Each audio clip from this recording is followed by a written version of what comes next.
Bien, bonsoir à tous, chers collègues.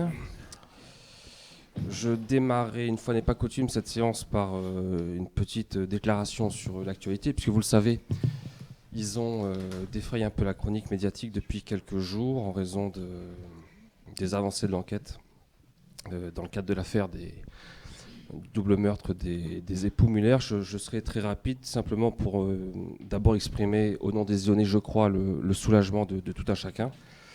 Et en même temps, notre sidération, soulagement, parce que c'est bien que l'affaire soit résolue après 4 ans d'enquête.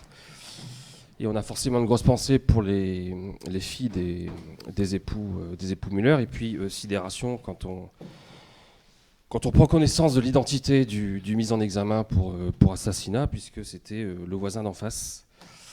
Et évidemment, ça laisse songeur de pouvoir avoir un voisin en face, un monsieur tout le monde.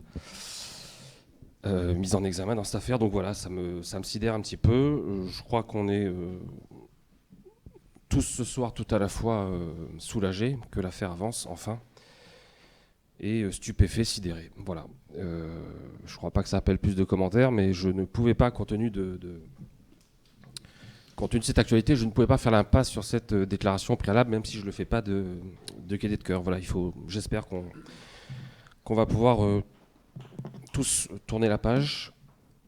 Et une fois encore, je songe aux proches de Sylviane et Jean-Claude Muller. Voilà.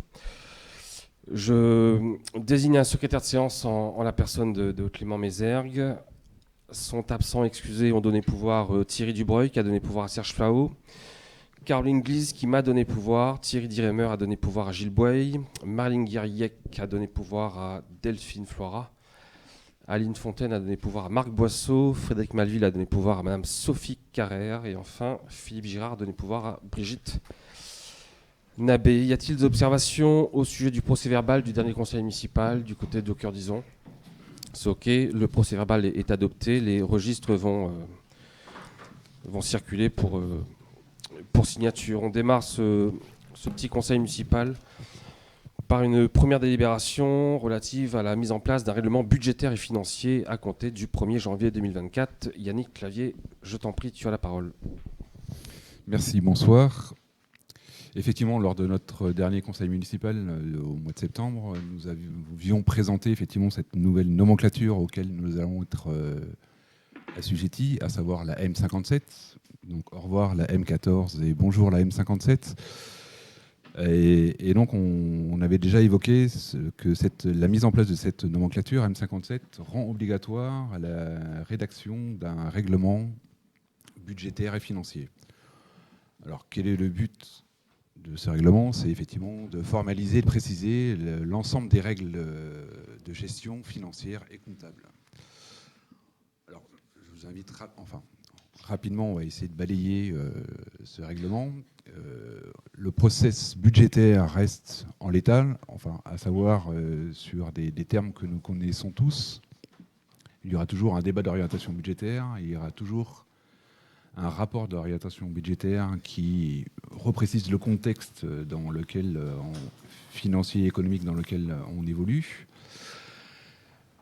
Il y aura toujours un budget principal pour la commune d'Izon et un budget annexe pour décrire effectivement le côté financier du CCAS.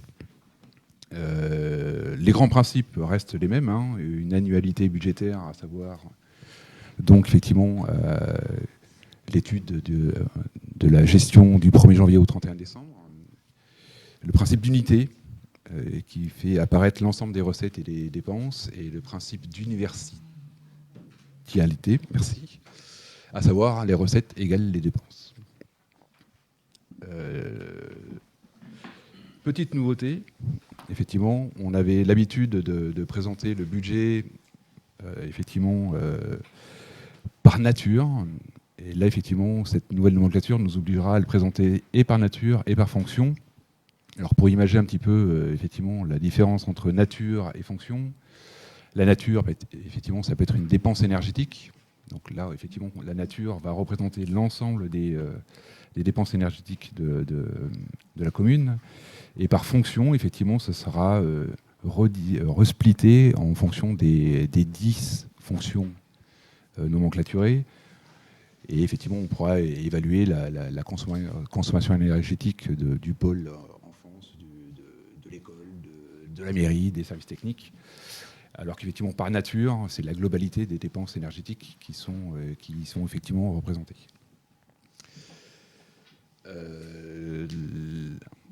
Sur la modification du budget aussi, effectivement, nouveauté. On était habitué aux décisions modificatives. Une nouvelle fonction est introduite, les virements de crédit. Son but, c'est pour amener un peu plus de souplesse aussi, effectivement, à la gestion. Et donc, il permettra, effectivement, à l'Assemblée délibérante, à savoir nous, de pouvoir faire des virements de crédit entre chapitres sur une même section, soit en investissement, soit en fonctionnement, à hauteur de 7% et demi des dépenses réelles de la section. Toutefois, pour faire plaisir à M. le maire, car je sais qu'il y est très attaché, on ne pourra pas faire de virement de crédit sur le chapitre 12, charge du personnel. C'est ainsi.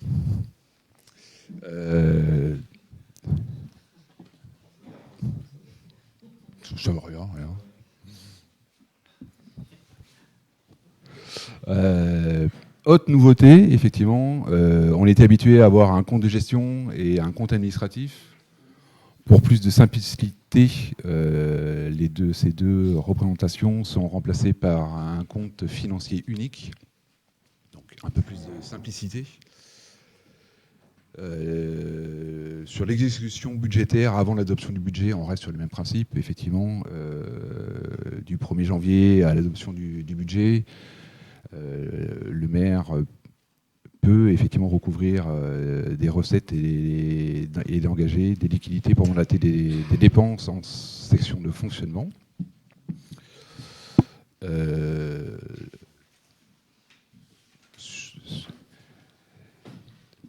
Effectivement, après on va passer rapidement, je vais juste balayer les quelques nouveautés. Sur les dépenses obligatoires imprévues, autre nouveauté, on aura la possibilité en matière de dépenses imprévues d'émettre des autorisations de programme ou des autorisations d'engagement, pardon, à hauteur de 2% des limites réelles de chacune des sections. Et les restes à réaliser seront exclus effectivement de ce mode de calcul. Sur les opérations en fin d'exercice, les restes à réaliser restent comme effectivement était édicté dans la nomenclature M14. Et effectivement, les autres nouveautés, effectivement, sur les définitions d'autorisation de programme et d'engagement et crédit de paiement, nos fameux APCP ou AECP. La commune, effectivement, jusqu'à présent, lorsqu'on faisait une AP, on l'intégrait au budget de l'année en cours. Si on revient un peu dans le passé, effectivement, l'année où on a décidé de faire la médiathèque, l'autorisation de programme de l'intégralité de la médiathèque a été imputée sur le budget de l'année en cours.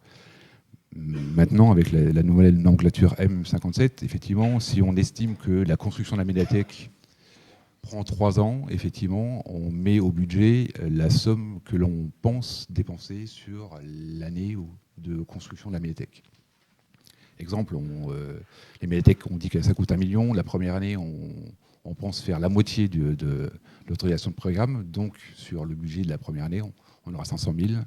Et sur les 2 années suivantes, le reste de l'AP générale qui sera présenté lors de la première année. Et je passe très rapidement sur le reste, parce qu'il n'y a pas beaucoup de modifications jusqu'à la gestion de la dette. Ça reste toujours, effectivement, les remboursements des intérêts sont en fonctionnement et le capital est toujours en investissement.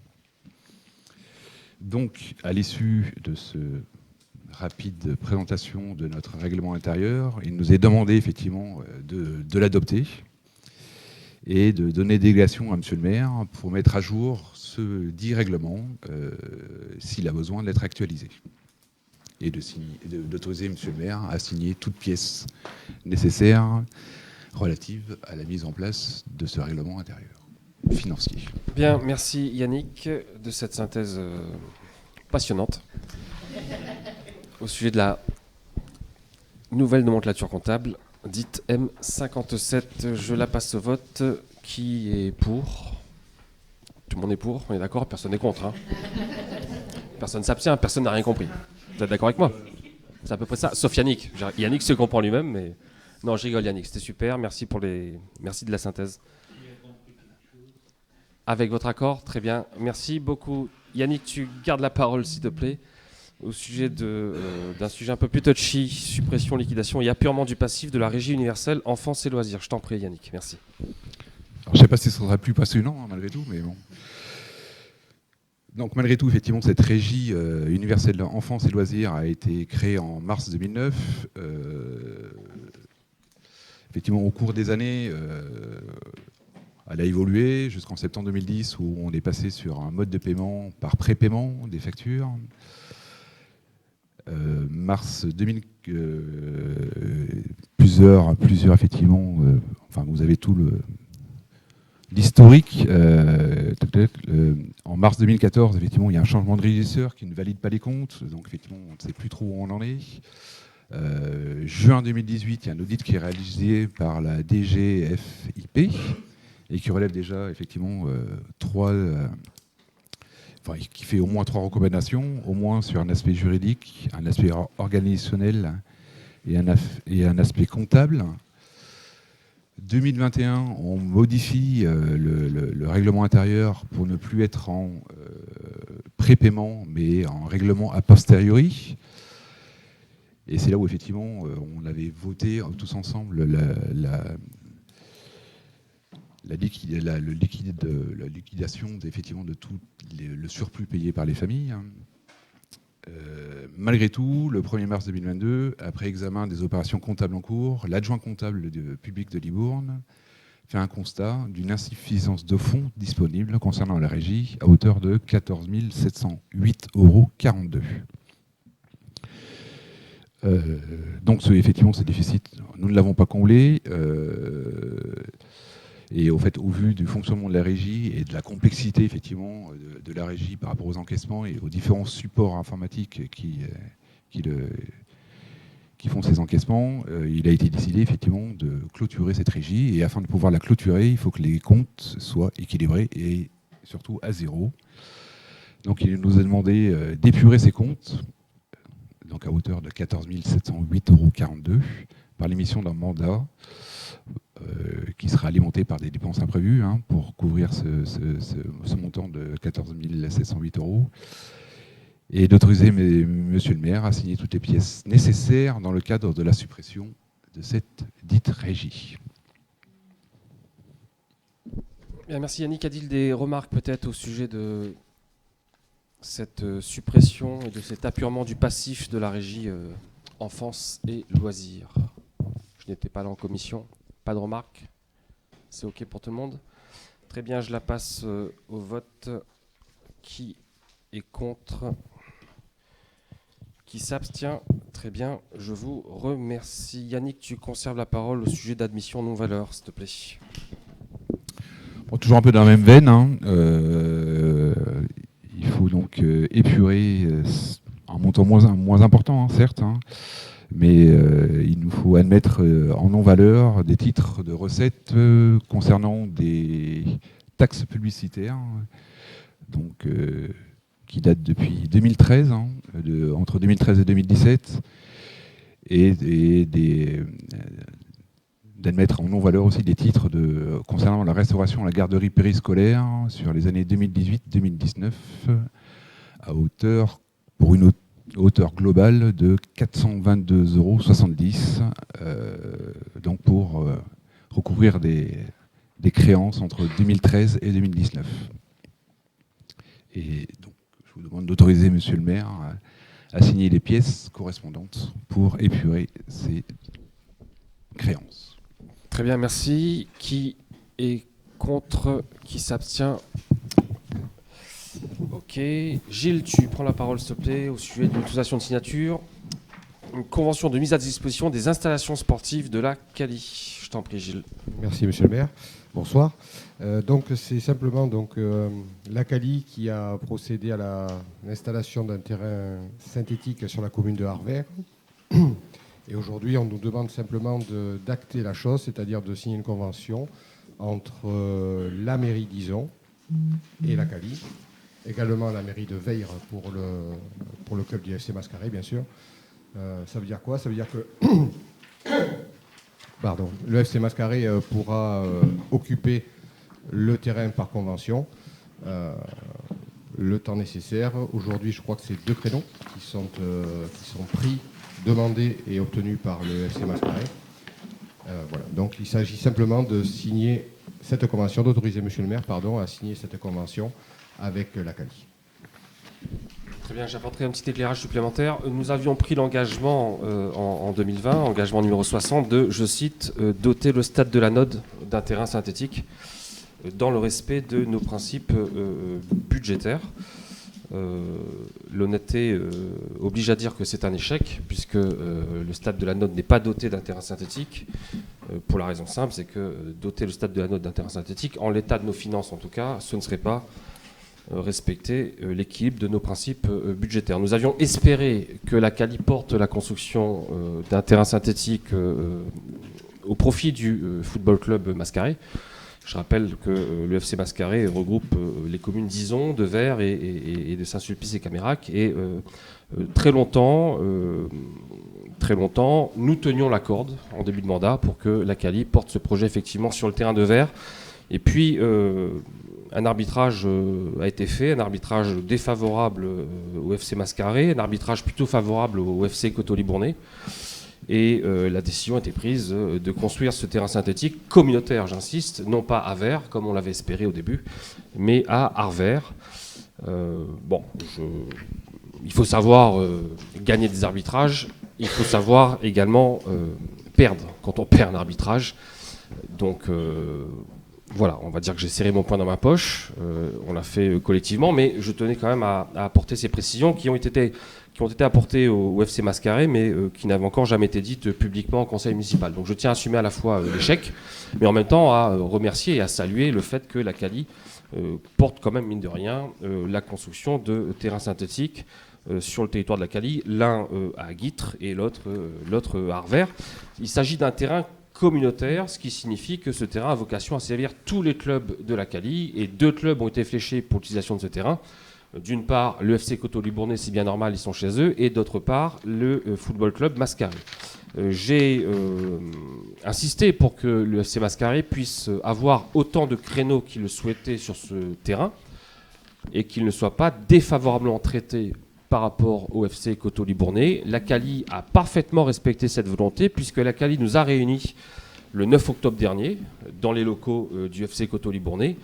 L'objet de cette réunion était de se mettre d'accord entre le FC Mascaré et les Coteau-Libournais sur l'utilisation de ce terrain communautaire. Et le FC Mascaré, qui aurait pu obtenir davantage de créneaux, j'étais là pour ça, le FC Mascaré a fait le choix, en toute liberté, de ne demander, de n'occuper que 2 créneaux d'1h30 par semaine, alors même, j'insiste, qu'ils auraient pu en demander davantage. Le président du FC Mascaré, en tout cas, estimait qu'en l'état, on se reverra certainement dans quelques mois, mais qu'en l'état, ces 2 créneaux suffisaient. Pour le plus grand bonheur des Coteau-Libournais, vous l'imaginez, vous avez peut-être vu le tableau d'occupation du terrain toute la semaine, et il y a du Coteau-Libournais partout, il y a peu de Mascaré, mais je le répète, le FC Mascaré s'en contente et aurait parfaitement pu avoir davantage de créneaux. Dont acte, c'est leur choix, je respecte ce choix, je comprends qu'il ne soit pas très commode d'aller jusqu'à Harvert. Je précise quand même que d'autres créneaux pourront être ouverts sans difficulté au cours des mois qui viennent, et que cette convention sera resoumise à signature tous les ans, sauf erreur de ma part. La durée de la convention est d'1 an, donc il est parfaitement possible que l'on se revoie très bien, mais rapidement. Mais je tiens à saluer quand même l'effort de la Cali et le fait que la Cali respecte en tout cas la parole donnée quant à l'utilisation de ce terrain communautaire. Y a-t-il des questions peut-être du côté de l'opposition sur cette convention de mise à disposition ? du terrain synthétique d'Arvers? Pas de questions? Très bien, je la passe au vote. Qui est contre? Qui s'abstient? Très bien, je vous remercie. Gilles, tu conserves la parole et tu rapportes toujours au sujet d'une convention de mise à disposition, une convention d'occupation plus précisément, cette fois-ci d'une salle municipale auprès d'une association isonaise, l'association Courir Ison. Je t'en prie, Gilles. Oui, donc il s'agit là d'autoriser M. le maire à signer cette fois-ci avec une association, et non pas la CALI, pour une salle communale. La salle, c'est un modulaire qui se trouve à Cassignard, en face de la salle pratiquement en face de la salle David Gaveguillon. L'association bénéficiaire sera Courir Ison, la jolie association Courir Ison, très dynamique. Et donc on est très heureux d'enfin pouvoir leur laisser un local où ils puissent se changer, se préparer, pourquoi pas faire une petite bouffe, un truc sympa, quoi. Voilà, ils ont enfin un lieu, donc on est très content de leur avoir remis les clés et de signer cette convention avec Monsieur le maire. Oui, très bien. Et merci de saluer effectivement le dynamisme de Courir Ison. On a été sollicité par le président de Courir Ison. Ça date pas d'il y a quelques mois. Hein. On a été sollicité il y a un petit moment maintenant et on s'était engagé à mettre à disposition une salle. Dès qu'une salle se libérait, il s'avère qu'une salle s'est libérée et cette mise à disposition est tout à la fois un signe de reconnaissance, de gratitude pour tout le travail fait par Courir Ison et aussi un signe d'encouragement pour qu'ils continuent à se développer.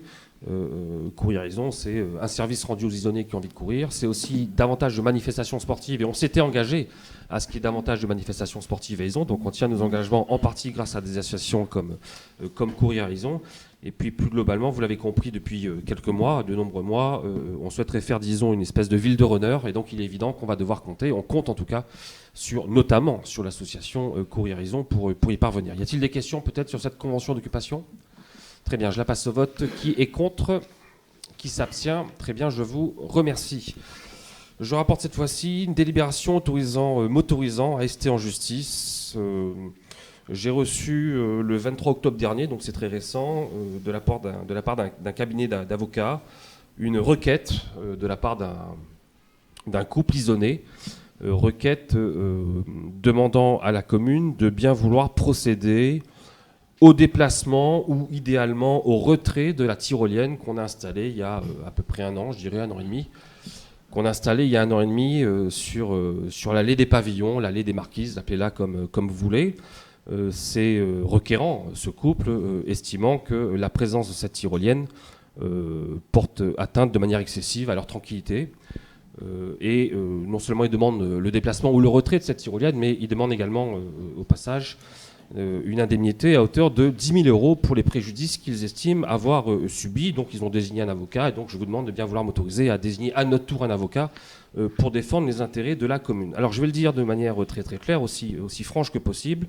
D'abord, je voudrais rappeler que l'allée des Pavillons, l'allée des Marquises, appelez-la comme vous voulez, est un espace public, est un espace vert, ouvert au public, et que c'est un lieu de rassemblement auquel sont très attachés les Isonnais, et que c'est également un lieu, depuis quantité d'années, un lieu à destination des enfants, un espace de jeu qui est réservé aux enfants. Je rappelle également que ce projet de tyrolienne est un projet porté par le conseil municipal des enfants, auquel ils sont toujours d'ailleurs très attachés, et que cette tyrolienne rencontre un vrai succès auprès des familles, auprès des enfants. Et je précise enfin, pour ceux qui ne le savent pas, que nous avons proposé à ce couple une solution végétale pour amoindrir autant que possible les nuisances qu'ils prétendent avoir subies, qu'ils prétendent subir. Joël s'est déplacé à plusieurs reprises. On a eu une réunion avec un conciliateur. Ils ne veulent rien entendre, ils ne veulent qu'une chose, c'est le déplacement ou, disons-le tout net, le retrait de cette tyrolienne. Je précise que quiconque va à l'allée des Pavillons peut s'apercevoir, même le week-end, que les désordres dont ils prétendent être les victimes, sont plus que relatifs, me semble-t-il. J'ajoute également que j'ai pris un arrêté municipal il y a quelques mois interdisant l'utilisation de cette tyrolienne entre 21h, ce qui est normal, et 9h le matin, et que tous les jours, ce sont soit des agents, soit surtout des élus, et je salue les 2 élus principalement préposés à cette tâche, des élus qui vont donc cadenasser la tyrolienne pour éviter que monsieur et madame subissent des supposées nuisances. Ça ne suffit pas, ils en veulent plus. Ils réclament le déplacement ou le retrait de la tyrolienne et d'ores et déjà des dommages et intérêts à hauteur de 10 000 euros. Compte tenu des efforts que nous avons déjà faits et de l'impasse manifeste qui se présente à nous, je vous passe sur les pétages de plomb du dit couple et sur des détails qui relèvent des faits divers. Je n'ai d'autre choix, je crois, que d'aller au juge. Et puis, ma foi, c'est le juge qui tranchera.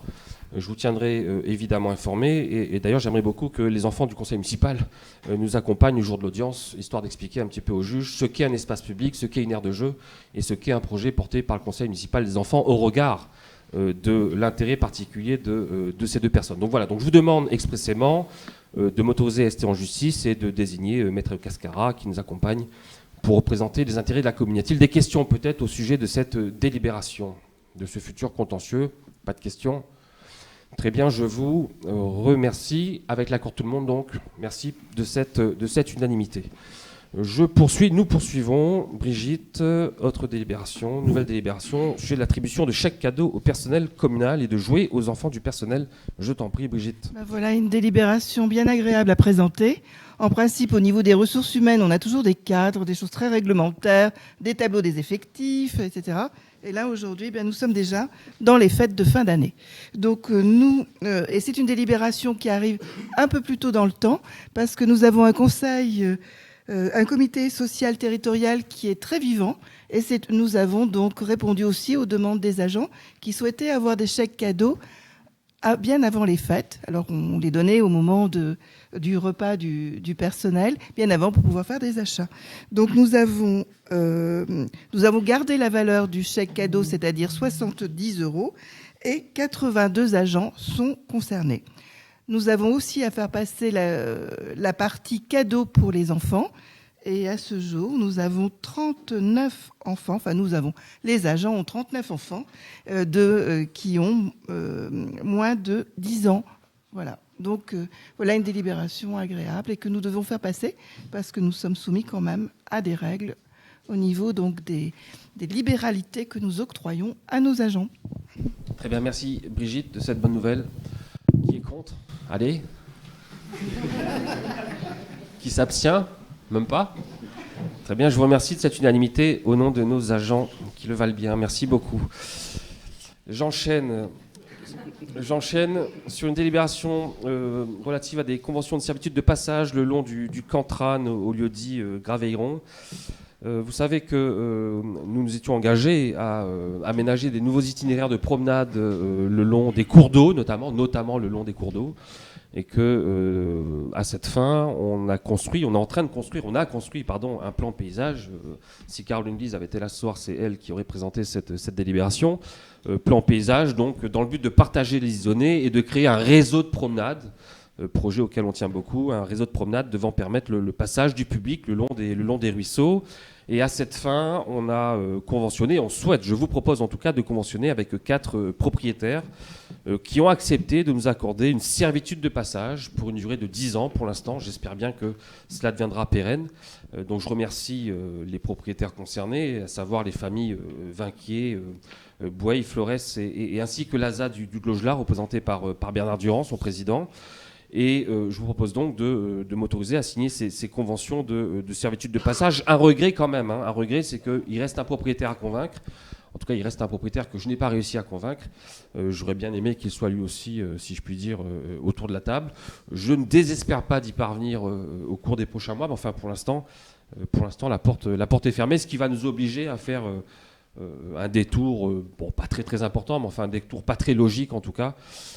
J'espère bien qu'on va pouvoir compléter ces conventions de servitude de passage. Donc 4 conventions de servitude de passage, c'est ça, qui font l'objet d'une seule et même délibération, toutes les 3 rédigées de la même manière.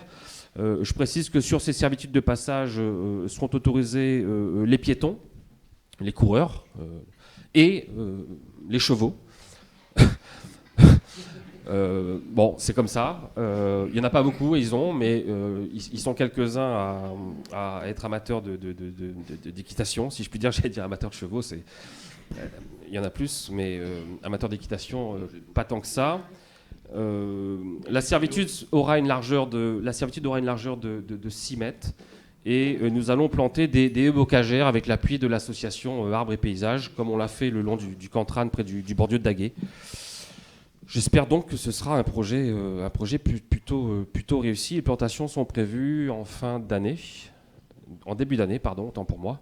Et j'espère que les chemins seront ouverts au printemps, histoire que les Isonnais puissent en profiter, en famille ou pas en famille d'ailleurs. Y a-t-il des questions peut-être au sujet de ces 4 conventions de servitude de passage ? Pas de questions, y compris sur le projet ? Oui ? Et les vélos ? Les vélos seront interdits parce que, par expérience, les communes qui ont autorisé sur ce genre de chemin la fréquentation et des cyclistes et des coureurs notamment, se sont aperçus qu'il y avait rapidement des conflits d'usage, il y avait trop de cyclistes et trop de coureurs et qu'il y avait pas mal d'incidents, voire d'accidents. Et donc on a pris la décision en commission, après explication, d'interdire ces chemins aux cyclistes. Voilà. Y a-t-il d'autres questions peut-être sur ces... Non ? Sur ces conventions ? C'est OK pour tout le monde ?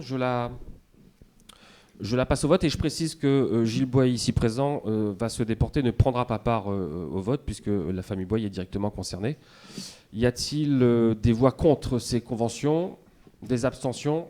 Très bien, je vous remercie. J'enchaîne. Toujours une autre convention de servitude de passage, cette fois-ci au lieu-dit Maison Seule, toujours le long du Cantrane. Une convention de servitude de passage cette fois-ci et qui donnera lieu à un acte notarié. C'est toujours la même musique, toujours la même histoire, avec néanmoins une différence de régime juridique. Les 4 conventions de passage de servitude de passage dont on a discuté tout à l'heure offrent à la commune ce qu'on appelle un droit personnel d'une durée de 10 ans. La convention de servitude que je vous propose de conclure là, elle va donner lieu à acte notarié et donc offre un droit réel, un droit attaché à la chose à la commune, c'est-à-dire grosso modo que quels que soient les propriétaires de ces chemins, cette servitude de passage restera au profit de la commune. Il s'agit d'une convention entre la commune et la famille Vinquier, et Marielle Vinquier pour être plus précis. Toujours grosso modo même modalité, convention de servitude qui prévoit un chemin de 6 mètres, je crois, si je ne dis pas de bêtises. Les bocagères, je ne sais pas s'il y en viendront dans un premier temps, mais en tout cas il y aura une clôture, parce qu'il y a des animaux sur le terrain à Maison Seule. Et puis il n'y a pas d'autre particularité, sinon qu'on va passer devant un notaire. C'est bien ça, Karine, je ne dis pas de bêtises. Des questions, je suppose qu'il n'y en a pas. Très bien. Je passe cette convention de servitude au vote. Qui est contre ? Qui s'abstient ? C'est parfait. Je vous remercie. Autre délibération, s'agissant cette fois-ci d'une rétrocession de voirie à Portès, au lotissement de Portès. Rappelez-vous, on avait déjà discuté l'année dernière, au printemps 2022. Nous avons été contactés à l'époque par Madame Barjolin, propriétaire des espaces à l'époque, des espaces communs du lotissement de Portès, qui nous avait demandé à l'époque la rétrocession d'un certain nombre de parcelles cadastrées comportant à la fois de la voirie et des espaces verts. Dans un premier temps, nous avons accepté la rétrocession des espaces verts, mais pas de la voirie. Pourquoi ? Parce qu'on estimait que la voirie nécessitait une réparation structurelle, encore couverte par la garantie décennale du constructeur. Et donc les propriétaires ont fait jouer cette garantie décennale. Des travaux de réparation ont été réalisés. Nos services ont pu constater que désormais la voirie était purgée de tout vice, si je puis dire. Et par conséquent, conformément à la parole donnée, je vous propose ce soir cette rétrocession de voirie du lotissement de Portès. Y a-t-il des questions sur cette rétrocession ? Très bien, je vous remercie. Je la passe au vote. Qui est contre cette rétrocession ? Qui s'abstient ? C'est parfait, je vous remercie de cette unanimité.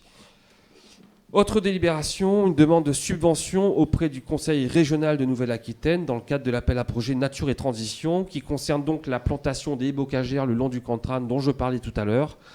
Ce projet de plantation de haies bocagères, exclusivement, j'insiste, avec des espèces locales dans le but de valoriser notre patrimoine environnemental local, dans le but de reconstituer la ripisylve, dans le but de consolider les digues du Cantrane, autrement dit, avec pas mal d'effets vertueux, d'objectifs vertueux. Dans le cadre de ce projet, on fait projet qui coûtera quand même la modique somme de 23 423 €, je le précise. On candidate, on demande une subvention au Conseil régional et on espère que le Conseil régional va subventionner cette opération à hauteur de 70%. Nous demandons donc une subvention de 16 396 € sur une opération totale de 23 423 €. Y a-t-il des questions sur cette demande de subvention ? Y a-t-il des gens contre ? Non ? Des abstentions ? Très bien, je vous remercie. Je passe la parole à Serge Flao, rapporteur au sujet d'une convention d'implantation d'une ligne électrique souterraine Enedis. Je t'en prie, Serge. Oui, bonsoir. Donc la première intervention, c'est deux conventions qui sont signées avec Enedis. La première concerne une alimentation électrique souterraine d'environ 70 mètres qui se trouve à côté de l'école maternelle, de l'école, et à côté du terrain de basket, tout le long, je dirais, du City Park. Le but était tout simplement de pouvoir alimenter la médiathèque. Donc on va demander au maire donc, de signer les papiers auprès du notaire à Saint-Loubès, afin, comme dit Laurent, de pérenniser, que ce soit définitif, qu'il n'y ait pas de possible recours. Voilà. Et la deuxième donc, concerne la deuxième convention concerne l'intervention qui est le route de la Landotte. Il a été installé un transformateur dans le but d'alimenter une société qui s'appelle, j'ai oublié, Isiona, je crois, qui est en charge d'une dizaine de cellules à peu près, pour pouvoir alimenter donc ces personnes qui vont loger et travailler donc, sur ces différentes cellules qui se trouvent route de la Landotte. Très bien.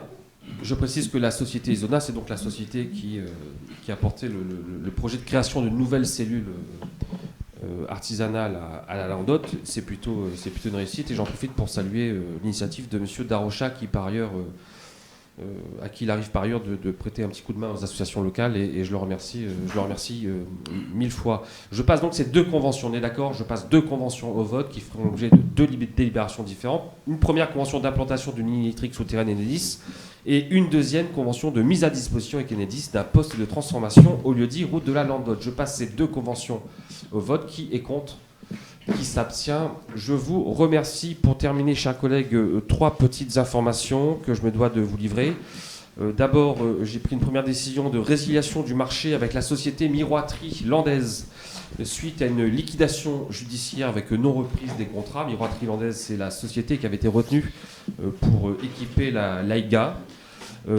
D'autres décision portant virement de crédit en section d'investissement pour des travaux d'aménagement de réseau électrique pour un montant de 27 400 €.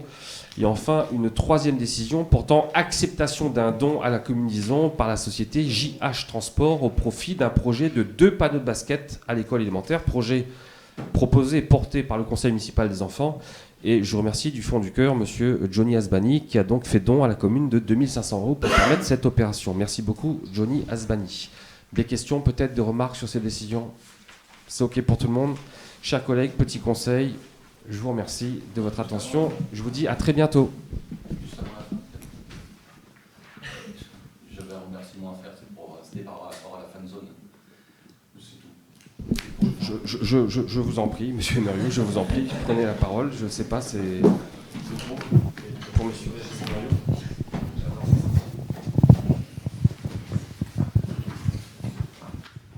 Oui, bonsoir. Non, c'était en fait juste une petite précision par rapport à une festivité qui avait été faite. Je tenais quand même à remercier l'ensemble des participants de la fan zone, notamment, je pense, au rugby, aux commerçants et tout ça. Une activité qui a très bien marché. Et bon, alors est-ce que c'était un oubli ou voilà. Enfin, moi, je tenais quand même à le préciser parce que bon, ça a très bien marché.